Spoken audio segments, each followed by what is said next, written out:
qui touche à notre thème, en l'occurrence le sujet de la dégradation de l'environnement. Certes, c'est l'un des problèmes du monde moderne.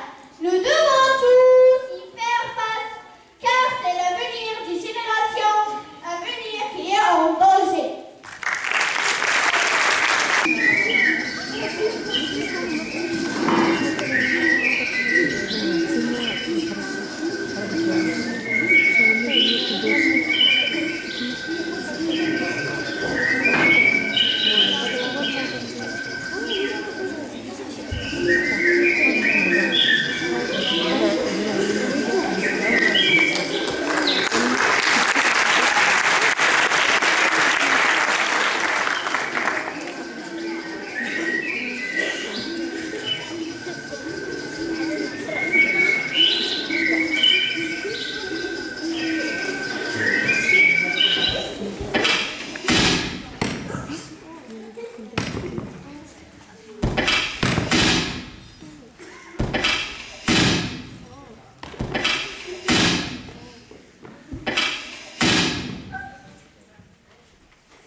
Oui, c'est encore moi, Bassou le charpentier, le pauvre.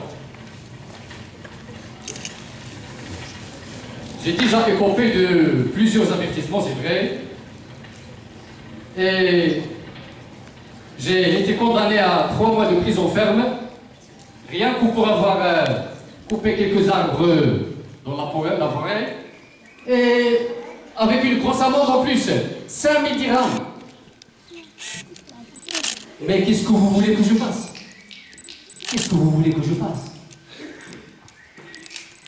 J'ai une grande famille à nourrir. J'ai 9 personnes à la charge.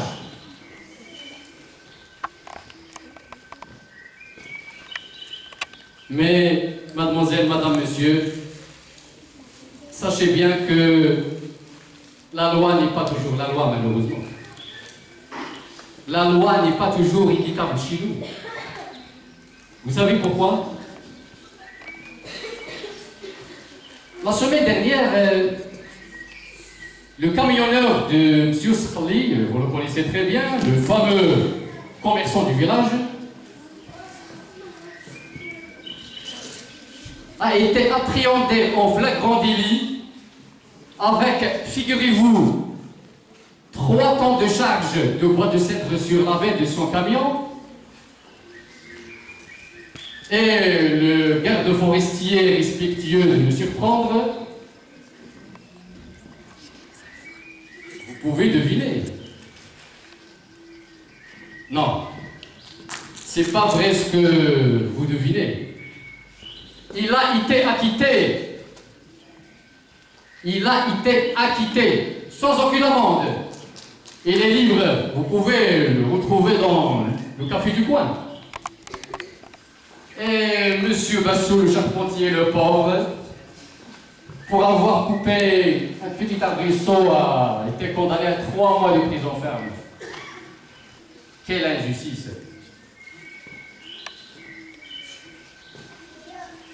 Vous savez encore pourquoi? Parce que nous vivons dans une société où la loi de l'argent indique incontestablement le chemin à suivre. Nous vivons dans une jungle, un monde où l'on s'en mange comme des araignées dans un pot grouillant. Un monde où l'on agit et réagit en vertu du droit du plus fort.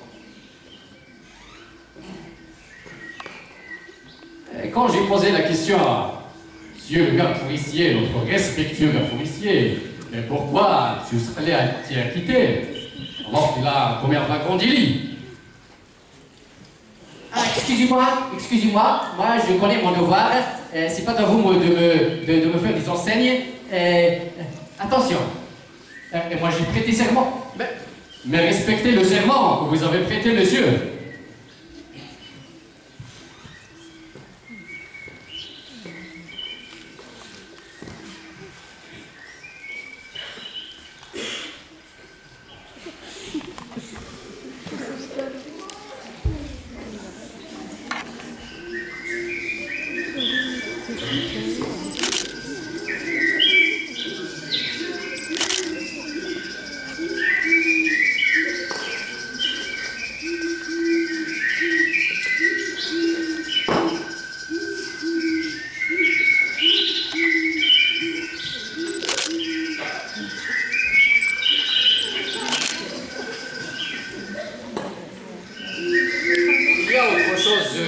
Mademoiselle, madame, monsieur, qui me tient à cœur.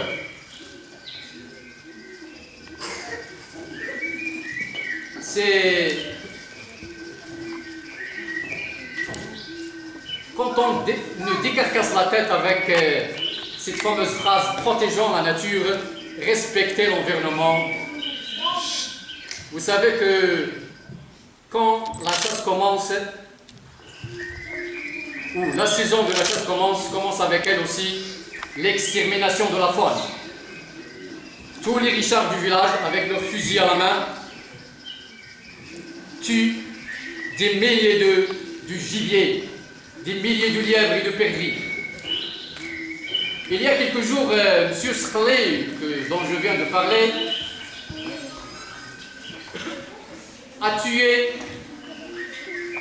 10 perdrix et une vingtaine de lièvres. Bien sûr, la moitié est à monsieur le garde forestier. Vous le devinez très bien.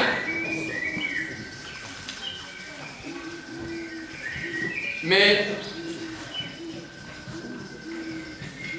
essayons, s'il vous plaît, essayons de nous alarmer tous pour essayer de mettre fin à de tels amusements insensés. Ça ne doit pas continuer comme ça. Non, ça doit changer. Le garde forestier, Bernic,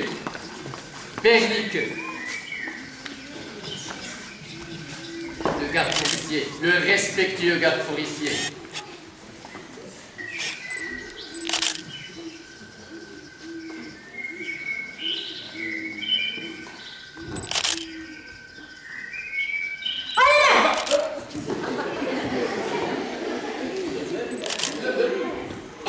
Le garde forestier en personne. Ça vous répondra que je fasse mon devoir et que vous soyez appuyant de francondie.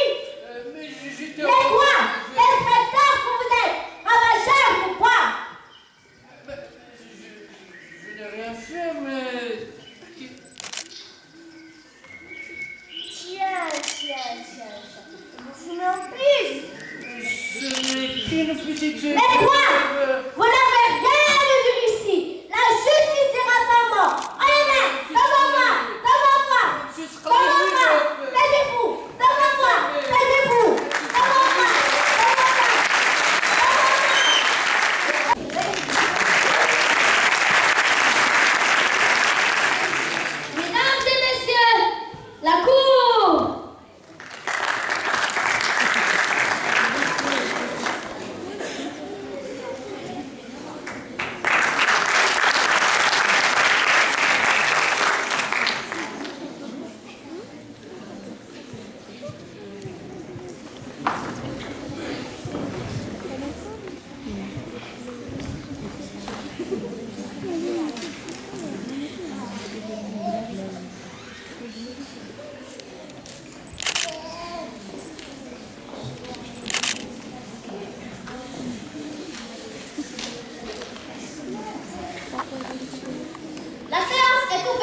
Votre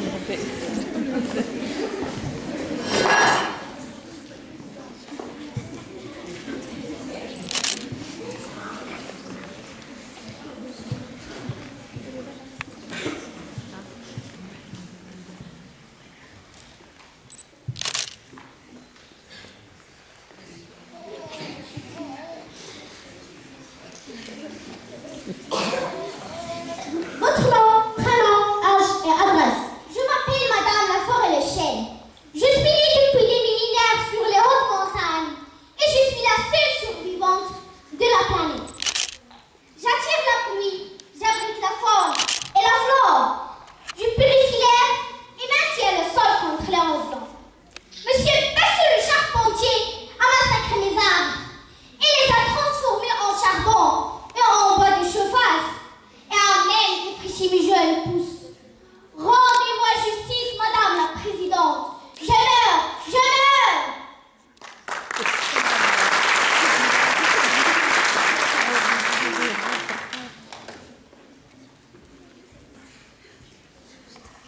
Et vous, monsieur, votre nom, prénom, âge, profession et adresse.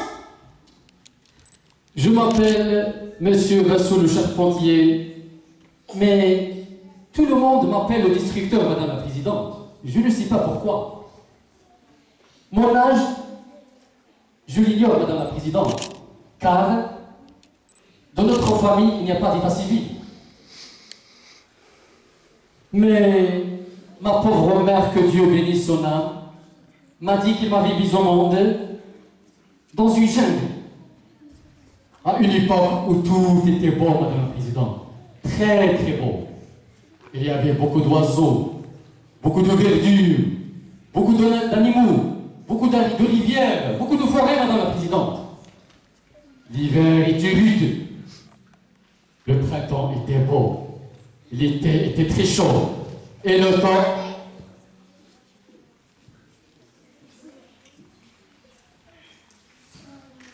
La parole est à monsieur le procureur général.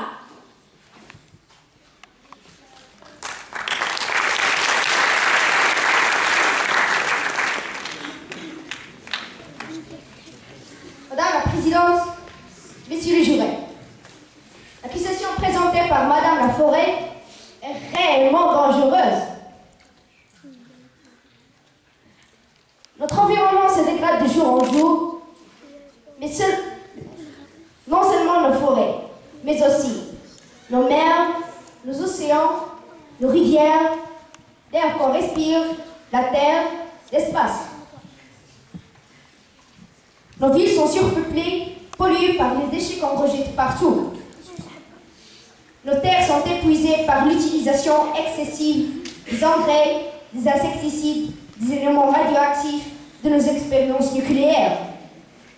Tout se dégrade assez par nos machines et nos actes, Madame la Présidente. Nos forêts, poumons de notre planète, qui fournissent de l'oxygène et qui absorbent le gaz carbonique émis par nos usines et nos véhicules disparaissent, Madame la Présidente. Des actes barbares, des gens cupides et sans conscience, comme Monsieur Bassou le Charpentier. Sur ce, je vous demande d'infliger à ce criminel, ennemi de la nature, la plus haute sanction pour qu'il serve d'exemple à tous ceux qui osent nuire à notre environnement. Et merci, Madame la Présidente.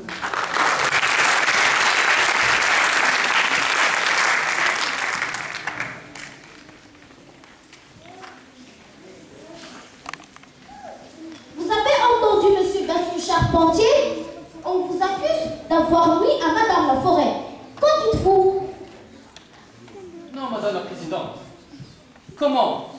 Moi nuire à Madame Laforêt? D'ailleurs, comment l'aurais-je su alors qu'elle est vivante, devant vous en chair et en os? Non, Madame la Présidente. Je suis victime d'une machination abominable. Si, Madame la Présidente. Il a ravagé tous les arbres avec sa hache. Ces machines broyeuses de bois. Regardez les flancs de montagnes dénudés et moroses. Qui les aurait rasés? Des extraterrestres? Des martiens? C'est lui, Madame la Présidente, le destructeur, le criminel.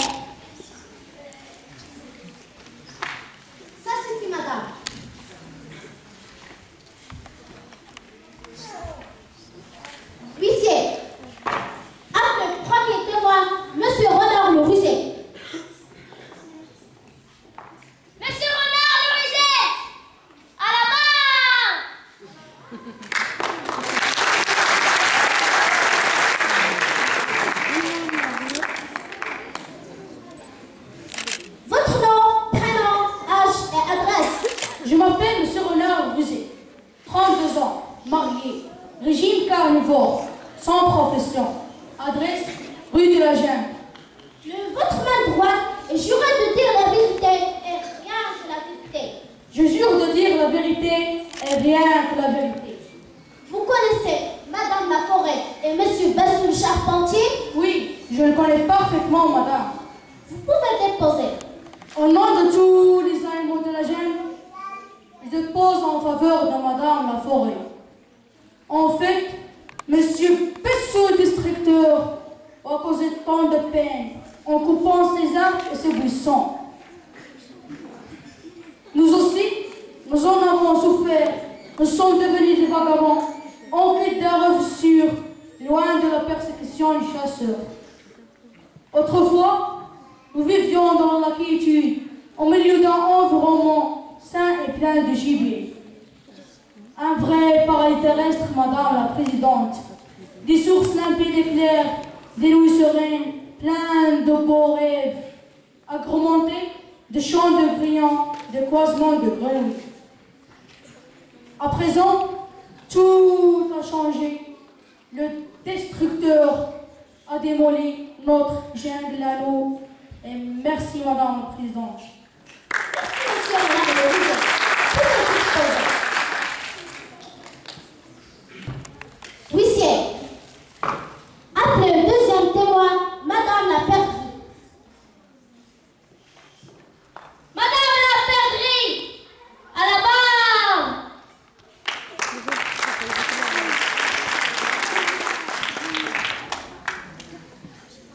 Votre nom, prénom, âge et adresse. Je m'appelle Madame la Perdrix, l'idiote, 30 ans, adresse réserve des oiseaux.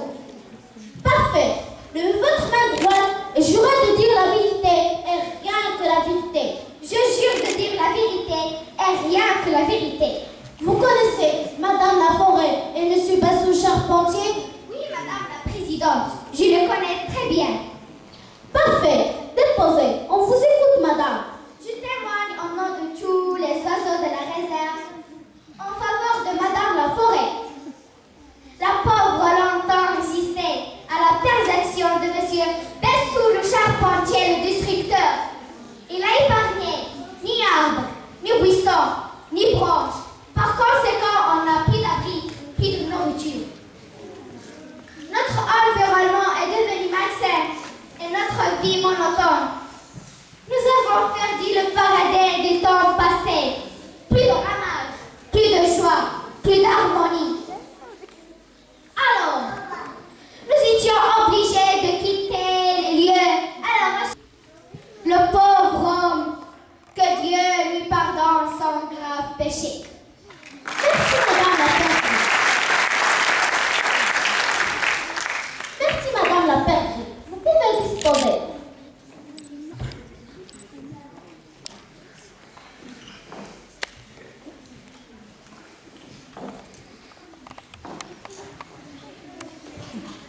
Je donne la parole maintenant à la défense, Maître Conscience.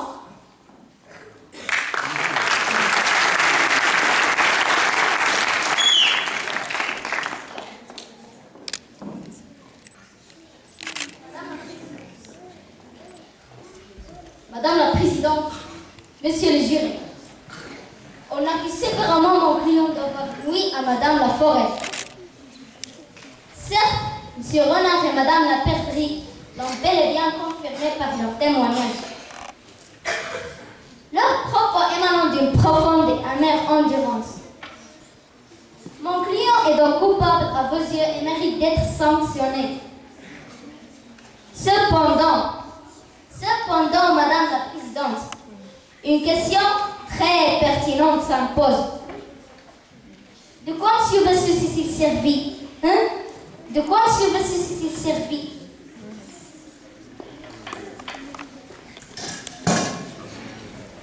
De cette hache?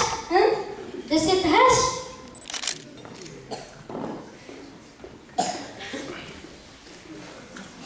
Je ne crois pas, Madame la Présidente, qu'un outil pareil puisse faire autant de dégâts et de ravages. Seuls des si perfectionnés ou de broyeuses machines d'art sont capables de porter atteinte à Madame Laforêt. C'est la conclusion qui s'impose, Madame la Présidente. Admettons que mon client soit coupable et qu'il se soit servi de cette panoplie de machines ravageuses et tapageuses. Je doute fort qu'il soit aussi cruel que le constructeur de ces engins. Monsieur Bessou est un homme ignorant, analphabète, vivant dans la jungle, loin de la civilisation, privé d'une vie décente. Regardez-le, abruti par la misère et le besoin. Ne vous inspire-t-il pas pitié, hein? Ne vous inspire-t-il pas pitié?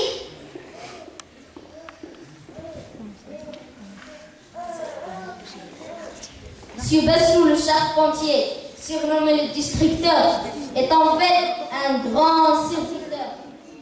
Grâce à lui, la chaleur règne dans nos foyers quand l'hiver est rude. Grâce à lui, le menuisier nous fait des meubles très beaux. Grâce à lui, nous édifions des bateaux, construisons des ponts, des merveilles. Madame la Présidente, Monsieur le juré, nous sommes tous impliqués et nous devons tous unir nos efforts pour faire renaître le paradis perdu. Et merci Madame la Présidente.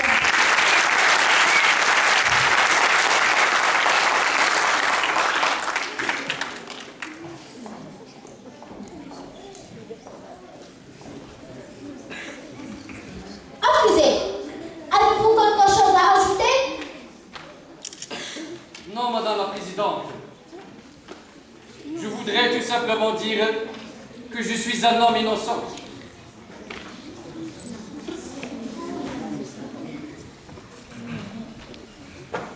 Alors, je vous invite à écouter le verdict.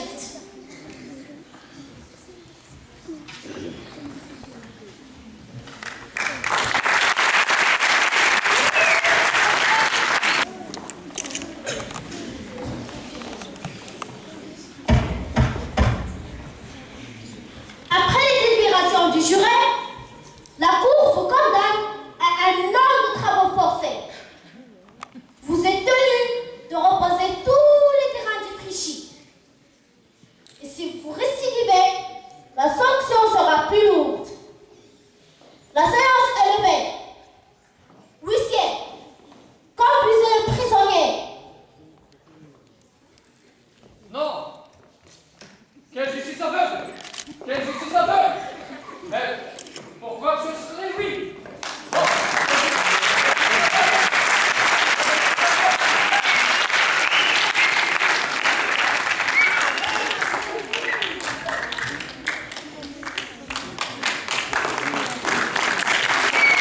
هذه المسرحية كانت من تشخيص تلاميذ الخامس ابتدائي بالخلية الصغيرة.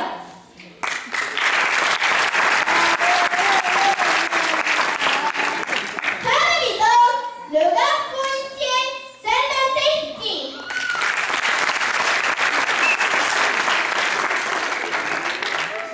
قام بدور Madame la Présidente Selma El Faraji.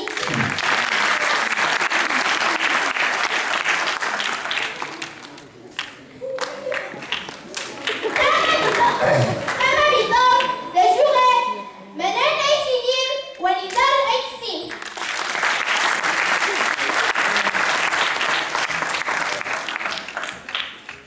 قام بدور Madame la Forêt Nassima Boulmnez.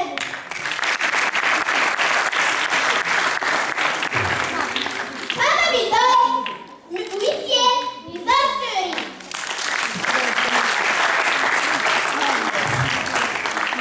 قام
شكرا على هذه التشجيعات لهؤلاء الممثلين الصغار. ولا بد ان اشكر كذلك الجمهور الصغير من التلاميذ الذي جاء لكي يشجع هؤلاء الممثلين الصغار ايضا.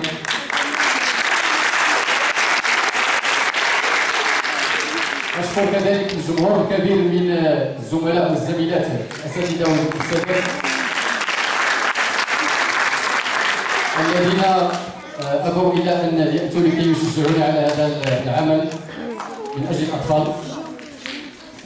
وكما أشكر كذلك كل الأصدقاء وكل الرفاق، وأشكر كذلك القيمين على دار الثقافة وجميع العاملين بها، وأخص بالشكر الجزيل الأخت المديرة أخت خديجة